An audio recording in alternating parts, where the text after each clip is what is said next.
ați venit la ceremonia de căsătorie a lui Alex și Olivia.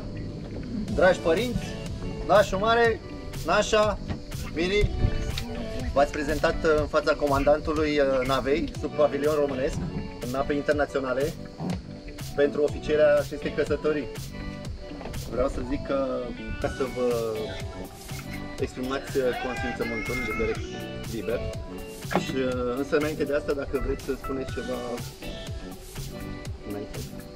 Viața mea, promit că veți fi alături toată viața, la bine și la rău. Am trecut prin multe, vom trece prin mult mai multe, vom face copii frumoși și te voi iubi până voi muri.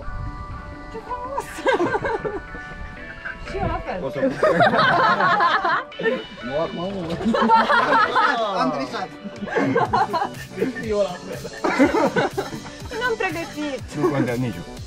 Deci, Cum nu, Alexandru, pe bar cât ai făcut? A pregătit.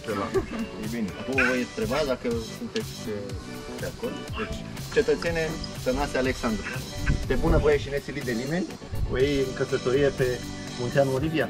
O iau.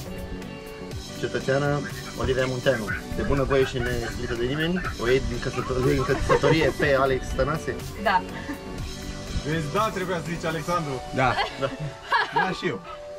Constat că s-au îndeplinit formalitățile legale pentru încheierea căsătoriei, iar înainte trebuie să vă aduc la cunoștință câteva reguli din Codul Civil. În România, statul ocrotește căsătoria și familia. Vă declar soț și soție.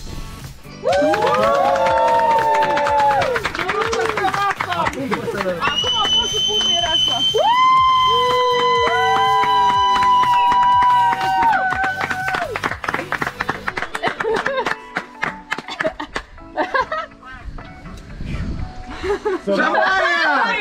Șampania! Balet!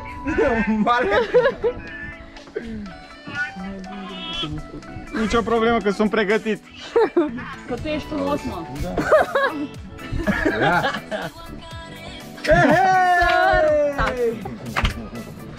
Luați pahare, nu vine paharnicul! Înainte să beți, Cătrușa, semnați aici? Trebuie să Semneze! Stai să nu semnați pe alcool. Scriu și numele, n-au? Film, pozează, Adrian! Ține asta, dar ce să fac? Ca să poți să-i și pozezi. Dar eu nașul nu s-a prezentat în niciun fel, el era acolo doar de decor. Nașul cu floricica, mă. Și așa? Asta e rolul! Martorul, da? Tu mă filmezi frumos, băi, nu așa. Așa, Cătălin Perice.